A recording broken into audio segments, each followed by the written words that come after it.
Hello everyone, ये दो informative में आपका स्वागत है। मैंने पिछले कुछ लेक्चरों में मैकेनिक्स और स्ट्रेंथ ऑफ मटेरियल को डिस्कस कर चुका हूँ।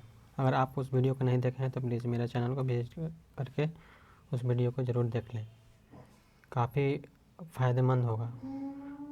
ठीक है। और आज की इस वीडियो में हम थर्मोडायनेमिक्स सब्जेक्ट को डिस्कस करेंगे। तो चलिए शुरू करते हैं।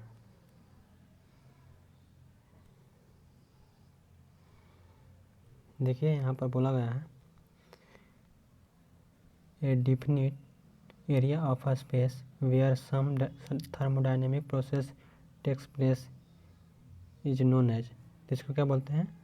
थर्मोडायनेमिक सिस्टम बोलते हैं। ठीक है, इसका राइट आंसर हो जाएगा ये। चलिए, आपको नहीं दिख रहा होगा, शायद जूम करके दिखाते हैं। देखिए अब साफ आपको दिख रहा होगा। चलिए देखते हैं next. A close system is one in which heat and work crossed the boundary of the system, but mass of the working substance does not crosses the boundary of the system। तो ये हो जाएगा, इसका ये हो जाएगा yes. ठीक है, चलिए अगला देखते हैं। बोला गया है an open system is one in which, तो क्या होता है इसका? होता है both the heat and work as well as mass of the working substance crosses the boundary of the system, यानी इसका राइट आंसर हो जाएगा सी। देखिए अगला,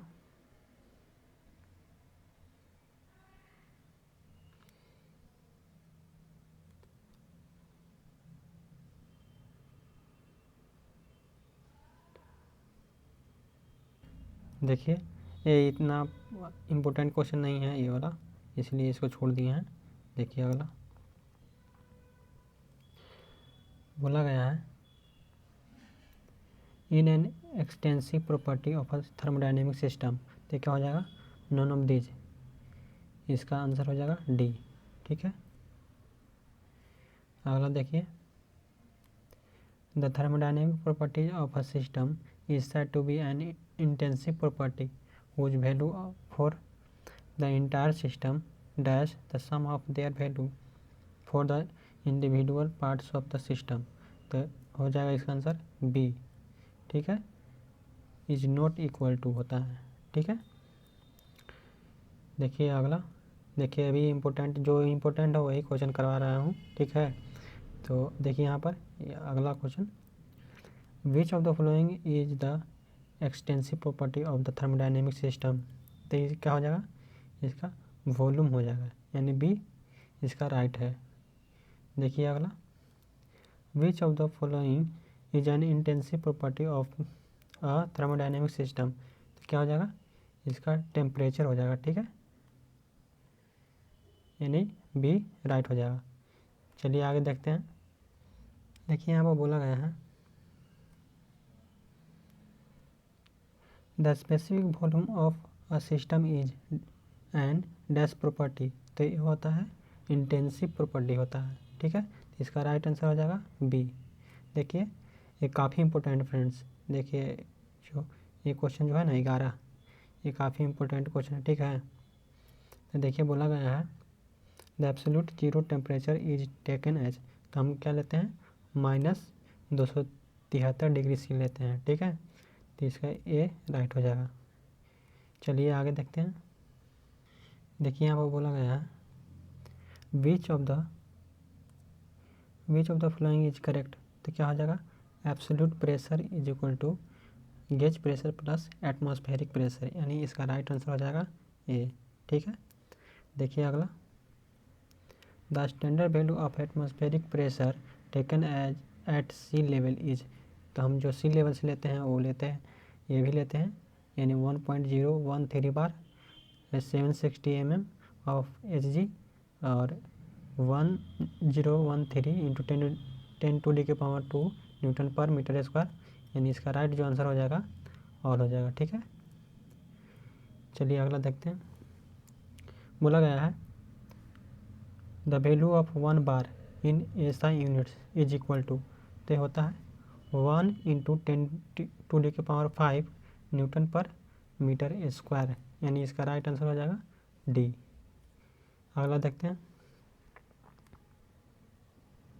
the value of 1 mm of Hg is equal to, क्या होता है, तो होता है 133.3 न्यूटन पर मीटर स्क्वायर होता है। ठीक है, तो इसका राइट आंसर हो जाएगा सी।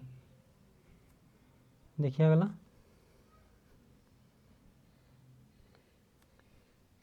बोला गया है the conditions of temperature and pressure at 0°C यानी 273 kelvin and 760 mm of Hg pressure are termed as dash temperature and pressure, तो ये होता है नॉर्मल। ठीक है, तो इसका राइट आंसर हो जाएगा ए। चलिए आगे देखते हैं। देखिए यहाँ बोला गया है द कंडीशंस ऑफ टेम्परेचर, ये तो आपको बता ही दिए। चलिए अगला देखते हैं, the unit of energy in is SI units is, तो ये होता है जूल, तो इसका राइट आंसर हो जाएगा ए। ठीक है, देखिए अगला, the unit of power in SI units is kilowatt, तो SI यूनिट जो होता है ना पावर का किलोवाट होता है। ठीक है, तो क्या हो जाएगा ट्रू, यानी ए इसका भी राइट हो जाएगा। चलिए अगला देखते हैं, बोला गया है 1 kilowatt is equal to, 1 kilowatt is equal to कितना होता है, तो 1000 न्यूटन मीटर पर सेकेंड होता है, यानी इसका राइट आंसर हो जाएगा सी। देखिए अगला, बोला गया 1 जूल इज इक्वल टू, तो होता है 1 जूल इज इक्वल टू क्या होता है 1 न्यूटन मीटर होता है, यानी इसका राइट आंसर हो जाएगा ए। देखिए अगला, the specific heat of water is, the specific heat of water होता है 4.187, यानी इसका राइट आंसर हो जाएगा सी।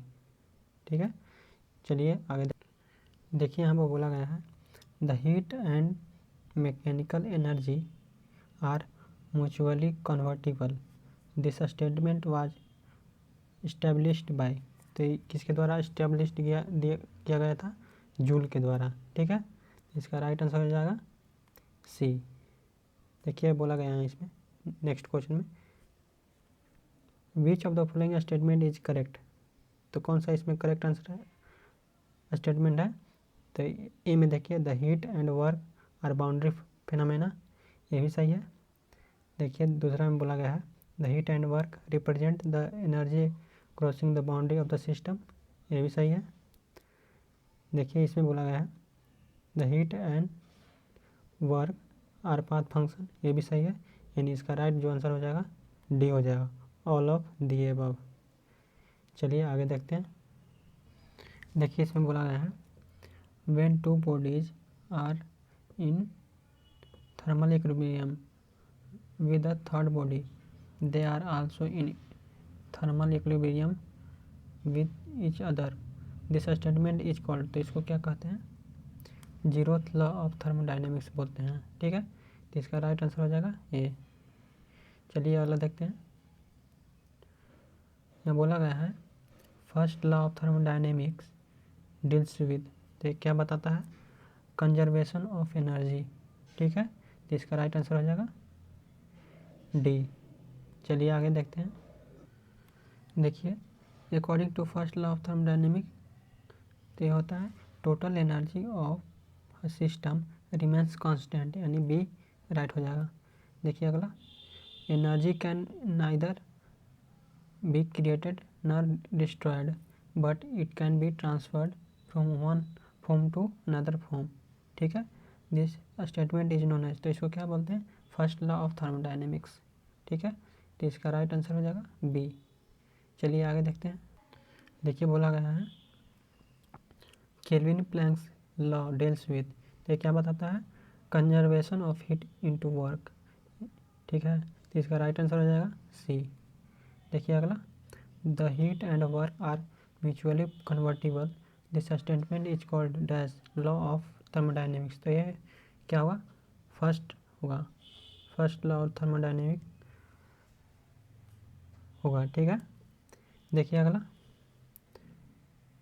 The measurement of thermodynamic property known as temperature is based on. तो क्या होता है, किस पर बेस्ड होता है, जीरोथ लॉ ऑफ थर्मोडायनेमिक्स, यानी ये इसका राइट हो जाएगा। देखिए आगे क्या बोला गया है,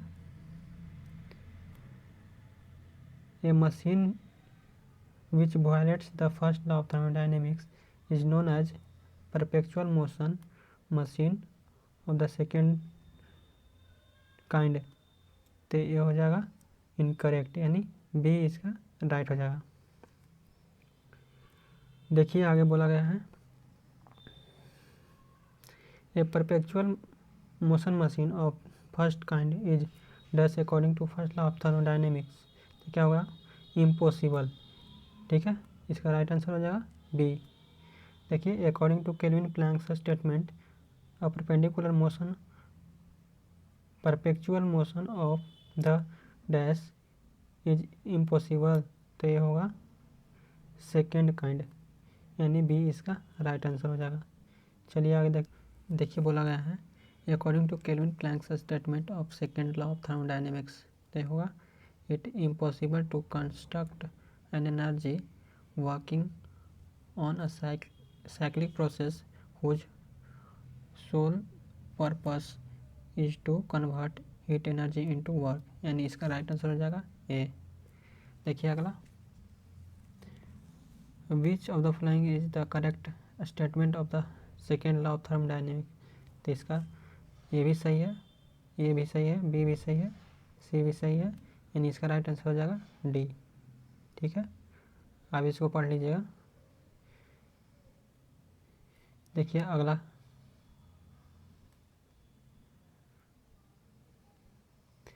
बोला गया है, the heat flow from a cold body to a hot body with the aid of an external source. This statement is given by the Clausius के द्वारा दिया गया था। ठीक है, तो इसका राइट आंसर हो जाएगा सी। चलिए आगे देखते हैं।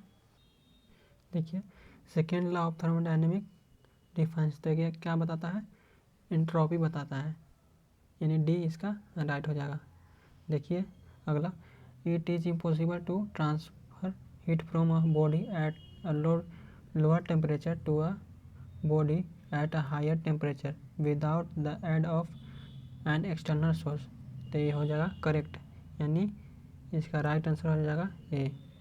देखिए अगला, it is dash to construct an engine working on a cyclic process whose sole purpose is to convert heat energy into work।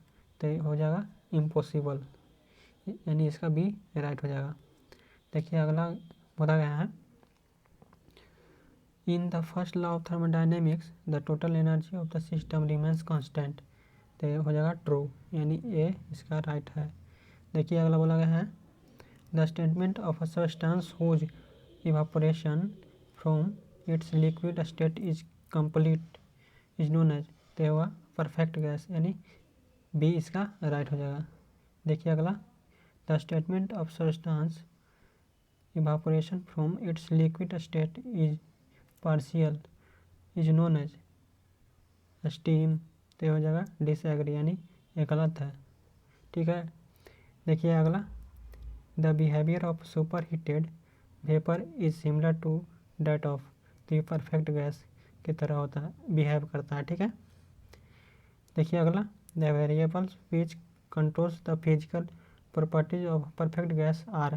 तो हो जाएगा pressure exerted by the gas भी होगा, volume occupied by the gas, temperature of the gas, यानी all of these इसका answer हो जाएगा। ठीक है, चलिए आगे बढ़ते हैं।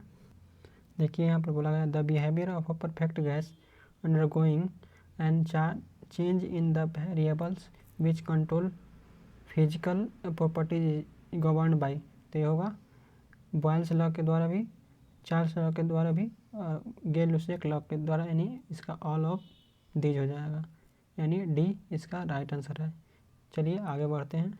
देखिए फ्रेंड्स, स्लाइड नंबर 6 जो है ना, इसमें से एक क्वेश्चन पक्का आएगा। ठीक है, आप इसको दिमाग में डाल लीजिएगा, कन्फर्म 100% इसमें से आएगा, एक क्वेश्चन एकदम फिक्स है। ठीक है, देखिए बोला गया है the absolute pressure of given mass of perfect gas varies inversely as its volume when temperature remains constant the statement is known as Boyle's law. तो ये हो जाएगा यस, यानी A is the right answer हो जाएगा।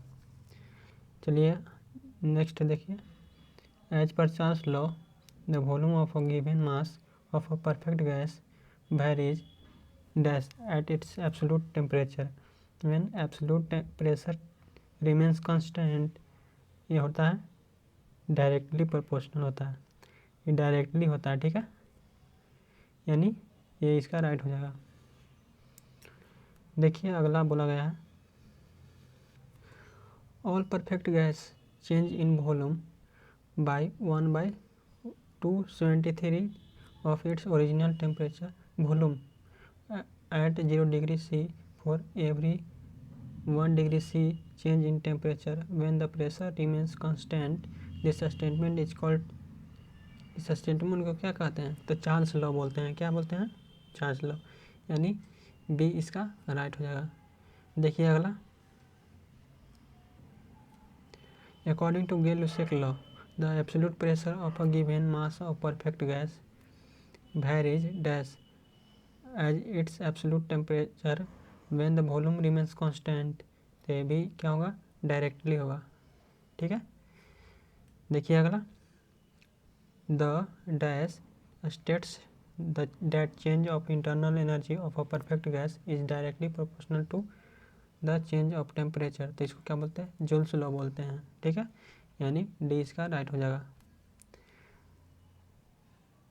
देखिए अगला, equal volume of all gases at the same temperature and pressure contains equal number of molecules।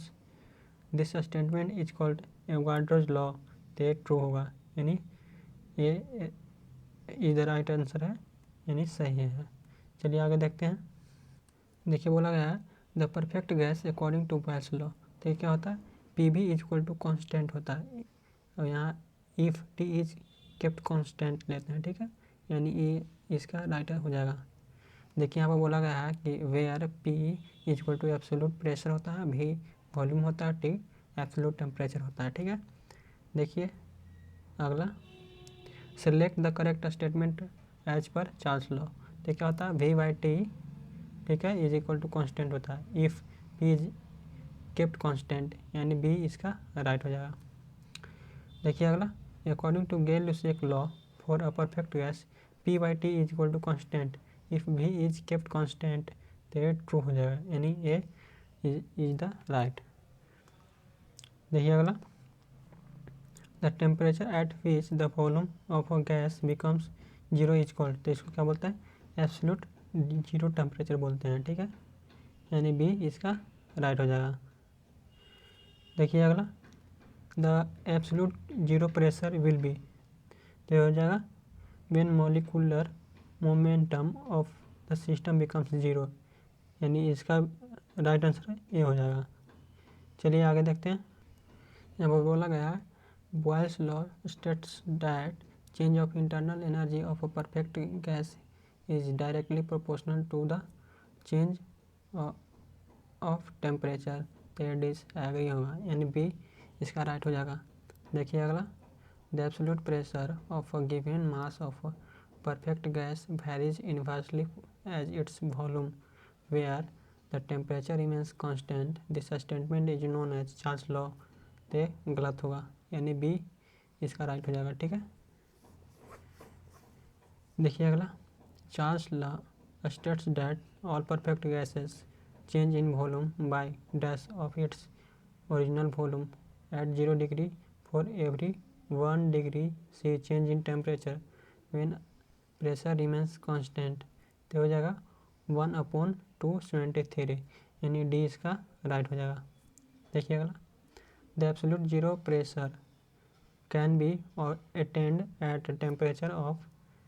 तो हो जाएगा नॉन ऑफ द, इसमें से कोई नहीं है। ठीक है, देखिए अगला, the general gas equation is, तो जनरल गैस इक्वेशन होता है P V is equal to M R T, ठीक है, यानी इसका राइट आंसर ये हो जाएगा। देखिए यहाँ पर मैंने पिछले भी बताया था कि पी जो होता है प्रेशर होता है, वी वॉल्यूम, और एम होता है मास, टी होता है एब्सोल्यूट टेम्परेचर, आर जो होता है गैस कांस्टेंट होता है, ठीक है। देखिए अगला, the value of gas constant R SI units, तो एसआई यूनिट्स में वॉल्यूम माने आर का वैल्यू क्या होता है, तो होता है 287 जूल पर केजी केल्विन होता है, यानी इसका राइट आंसर डी हो जाएगा। चलिए आगे बढ़ते हैं। देखिए according to Avogadro's law, according to Avogadro's law के अकॉर्डिंग क्या होता है, तो equal volume of all gases at the same temperature and pressure contain equal number of molecules, यानी सी इसका राइट आंसर हो जाएगा। देखिए अगला, the molecular mass expressed in gram that is 1 gram mole of all gases at NTP, NTP का full form क्या होता है, नॉर्मल टेम्परेचर प्रेशर, ठीक है।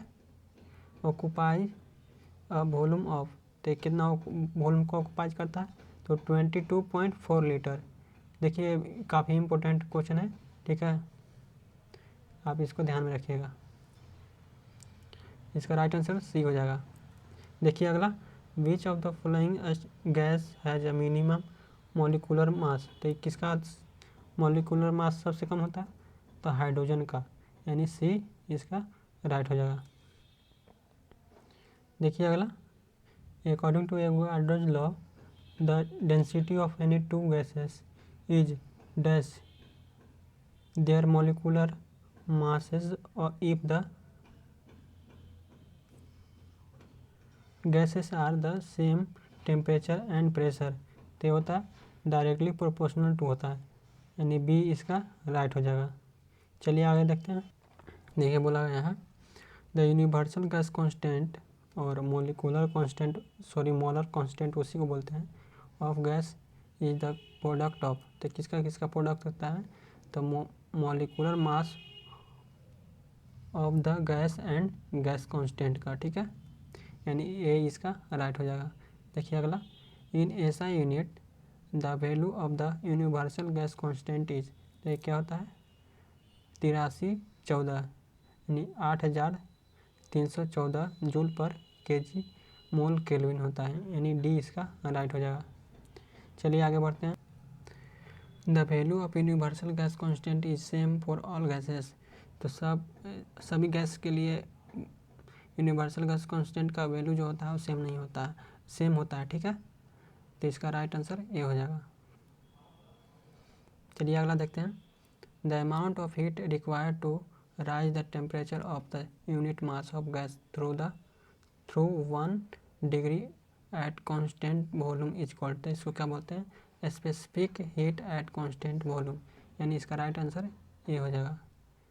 देखिए अगला, the amount of heat required to rise the temperature of unit mass of gas through 1 degree at constant pressure is called specific heat at constant pressure, तो इसका right answer हो जाएगा ए true.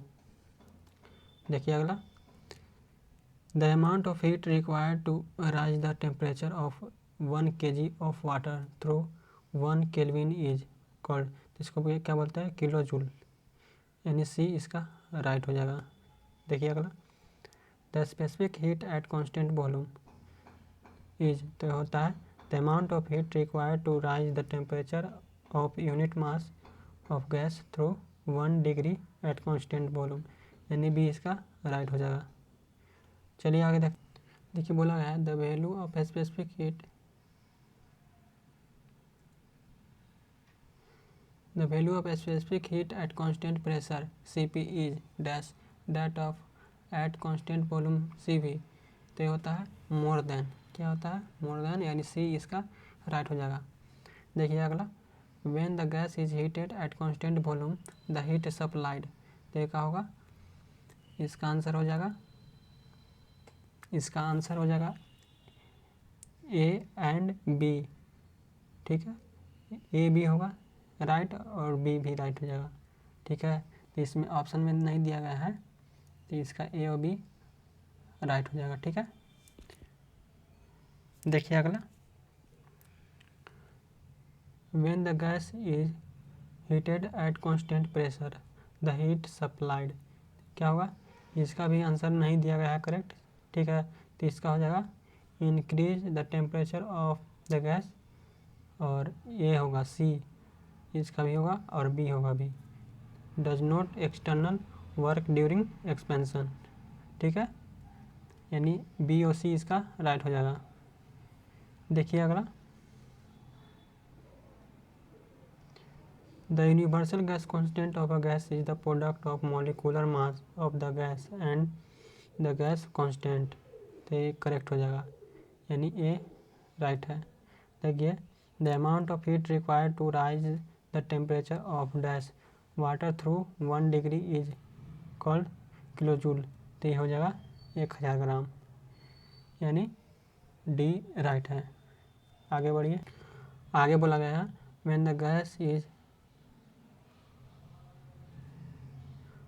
the gas is heated at constant volume the heat supplied increase the internal energy of gas, तो ये हो जाएगा true.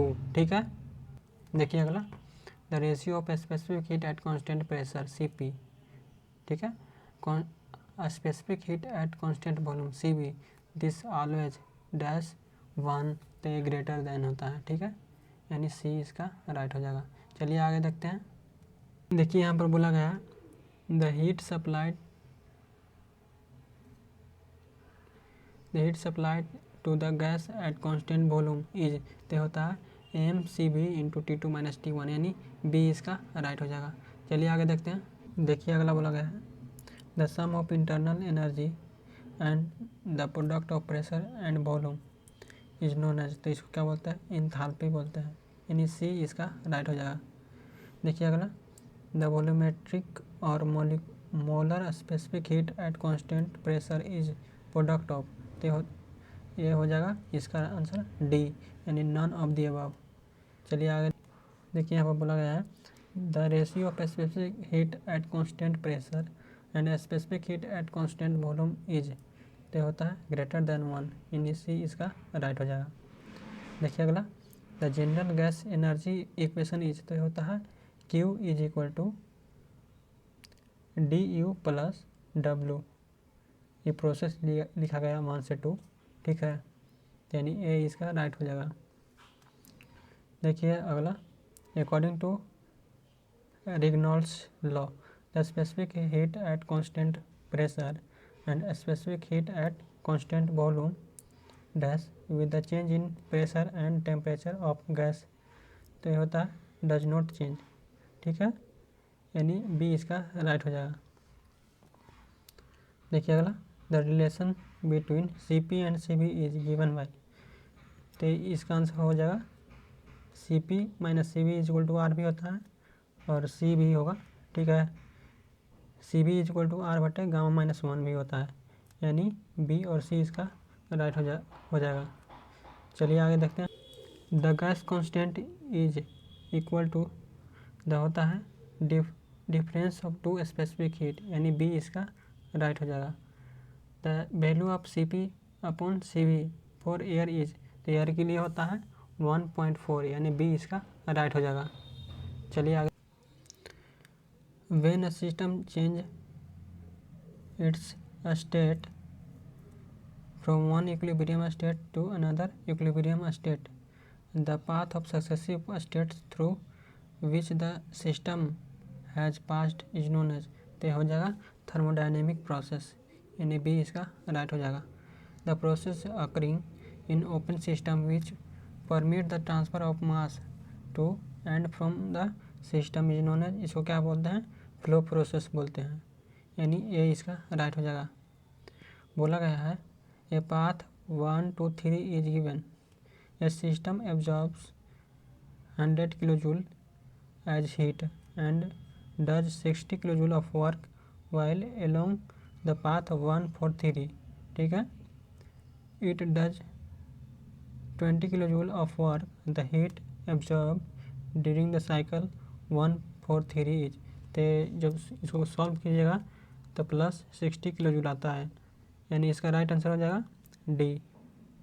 देखिए अगला, विच of the following is a reversible non flow process. तो ये सब हो, इसका ऑल ऑफ दीज हो जाएगा। ये भी होता है, आइसोकोरिक प्रोसेस भी होता है, आइसोबैरिक भी होता है, हाइपरबोलिक प्रोसेस भी होता है, यानी राइट हो जाएगा डी। ठीक है, चलिए अगला देखते हैं। The free expansion process is dash non flow process. तो होता है इरिवर्सिबल, यानी बी इसका राइट हो जाएगा। चलिए आगे देखते हैं।